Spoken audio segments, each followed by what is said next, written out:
Shalom Bapak Ibu dimanapun Anda berada, selamat pagi, selamat datang di Renungan Harian di channel kita. Berkat bagi semua bangsa pada hari ini, tanggal 24 Juni tahun 2021.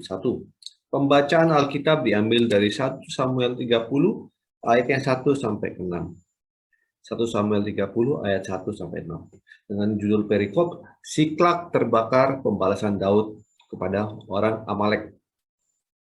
Ketika Daud serta orang-orangnya sampai ke Siklak pada hari yang ketiga, orang Amalek telah menyerbu tanah Negeb dan Siklak. Siklak telah dikalahkan oleh mereka dan dibakar habis. Perempuan-perempuan dan semua orang yang ada di sana, tua dan muda, telah ditawan mereka. Dengan tidak membunuh seorang pun, mereka menggiring sekaliannya, kemudian meneruskan perjalanannya. Ketika Daud dan orang-orangnya sampai ke kota itu, tampaklah kota itu terbakar habis. Dan istri mereka serta anak mereka yang laki-laki dan perempuan telah ditawan. Lalu menangislah Daud dan rakyat yang bersama-sama dengan dia itu dengan nyaring, sampai mereka tidak kuat lagi menangis. Juga kedua istri Daud ditawan, yakni Ahinoam perempuan Israel, dan Abigail bekas istri Nabal, orang Karmel itu.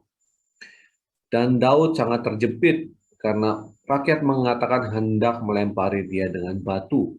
Seluruh rakyat itu telah pedih hati masing-masing karena anaknya laki-laki dan perempuan. Tetapi Daud menguatkan kepercayaannya kepada Tuhan Allahnya. Dalam perikop ini kita membaca mengenai kota Siklak yang telah habis dikalahkan oleh orang Amalek. Bangsa Israel menjadi sedih karena kekalahan dan mulai menyalahkan Daud.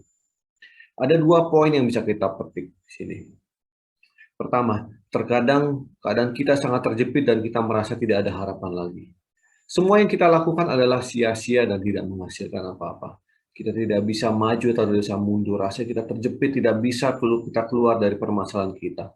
Sekali yang kita lakukan itu adalah bukannya memberikan jalan keluar, tapi semakin terjerumus ke dalam.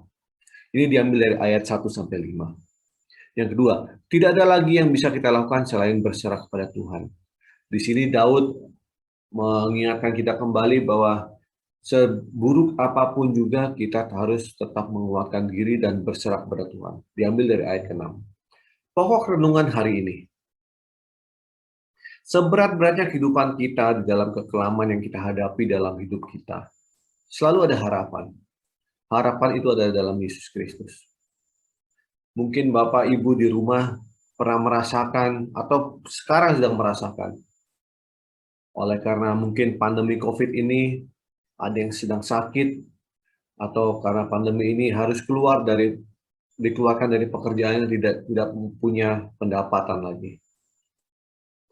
Sehingga kita bingung, kita merasa tidak bisa maju, tidak bisa mundur, tidak bisa melakukan apa-apa karena kita merasa terjepit.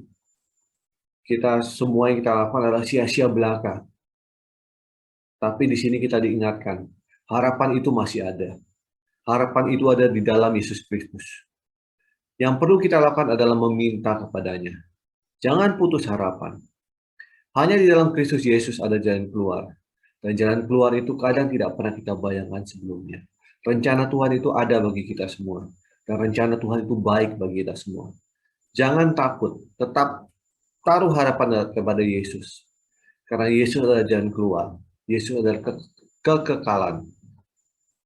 Dan semua jalan keluar ada di Yesus. Karena dia yang mempunyai dunia ini. Dia yang mempunyai rencana bagi kita semua. Pada hari ini saya akan memberikan dua ayat untuk renungan kita. Diambil dari 1 Petrus 2 ayat 9 dan 10.